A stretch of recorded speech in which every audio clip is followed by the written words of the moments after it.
Et nous sommes de retour sur Direct Investisseur. Nous allons tout de suite retrouver Benoît Rousseau, trader et fondateur du blog Grande Lille, pour parler des marchés, notamment le CAC 40. Bonjour Benoît. Bonjour Lucie. Alors le CAC 40 qui repasse à l'équilibre.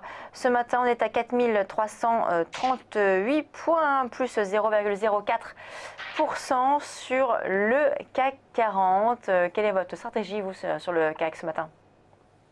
Eh ben, ce matin, j'ai une stratégie très simple. J'ai passé une vingtaine de trades. Attendez, je vais juste regarder rapidement.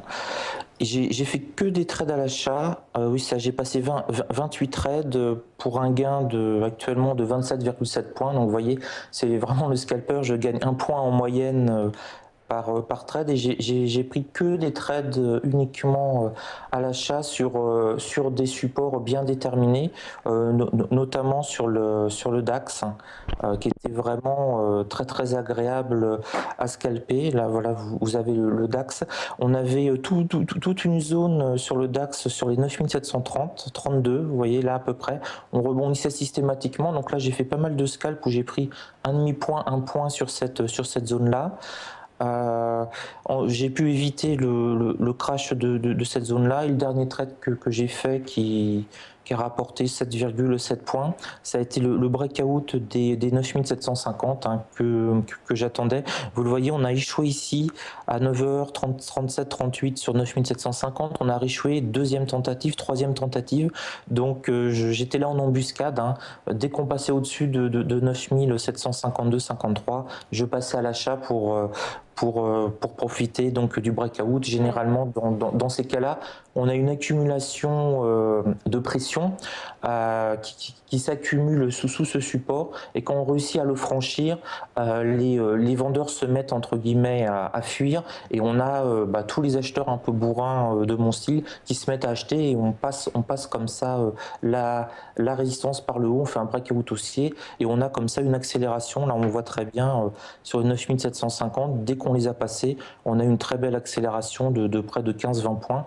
Et voilà, donc ça a été un peu mon plus gros trade de la matinée en termes de points. J'ai gagné entre 7 et 8 points sur ce trade-là. Donc ça a été un peu classique. D'accord. Donc là maintenant, ce trade, voilà, très belle opération ce matin. Quelle va être la suite du programme ? En tout cas pour la matinée. Oui, la suite du programme. Oui, alors aussi pourquoi j'ai pu éviter cette grosse cassure, ces grosses bougies rouges, parce que c'était l'IFO à 10h. Vous voyez, pile, on était ici sur l'IFO à 10h. On le répète continuellement aux auditeurs qu'il faut éviter d'être positionné avant une indication importante. Donc on avait le seul indicateur important aujourd'hui, c'était l'IFO. Et vous voyez, à 10h, 10h01, tout de suite, on a eu un gros décalage. On a perdu près de 40 points sur le DAX. Idem sur le CAC 40, on a perdu énormément. Donc là, c'est vraiment, vous voyez, c'était la zone risquée de la journée. Alors l'avantage de la bourse, c'est que on nous annonce généralement où les tempêtes peuvent arriver. Alors des fois, on est surpris parce qu'on a un événement inattendu, mais quand on bénéficie d'un calendrier boursier précis, on savait qu'à 10h, il allait au moins se passer quelque chose. Donc ne pas être positionné. Alors que faire maintenant? J'espère un petit retour vers la zone des 9750 sur le DAX, puisque ça deviendrait, après avoir été une résistance, si on revenait dessus, ce serait vraiment un très beau support, et là on a une belle probabilité de rebondir et de se prendre entre 5 et 10 points. Donc j'aimerais bien qu'on maintenant on s'essouffle un petit peu et qu'on redescende. Alors le seul problème, c'est qu'on a cette ligne verte qui commence à faire support. Mais bon, on vient juste de la tester. Elle m'embête un petit peu. J'aimerais bien qu'on revienne là-dessus, sur 9750. C'est vraiment un niveau fort, un niveau symbolique, tous les 250 points. Et là, on aurait notre ancienne résistance qui deviendrait support, et ce serait un beau coup en scalping et en day trading à faire en tout cas. Et concernant le CAC, du coup? Alors pour le CAC 40, je suis en train de le chercher. J'ai beaucoup d'indicateurs. Alors voilà, pour le CAC 40, on a eu exactement, vous voyez, en simultané, on a eu la même chose. On a eu un breakout sur les 4325 à peu près, sur sur cette ligne rouge là, ce 4325-27. On a pareil échoué plusieurs fois et quand on les a franchis, on a gagné quelques points. Donc là, sur le CAC, j'aimerais bien aussi un retour.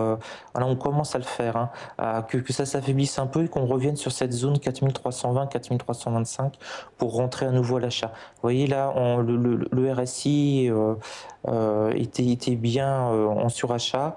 On a bien baissé. Si on pouvait revenir un petit peu sur cette zone-là du RSI vers 30, ce serait pas mal. C'est ça que je surveille. On a une pente qui commence à se créer. Si on pouvait revenir là, on aurait un beau rebond. Ouais. Donc ça fait à peu près 4320 sur le CAC 40 pour Ce matin, vous nous parliez en effet ce matin, vous nous parliez donc d'un range de 4003 à 4004, dans lequel on allait aussi sur la journée.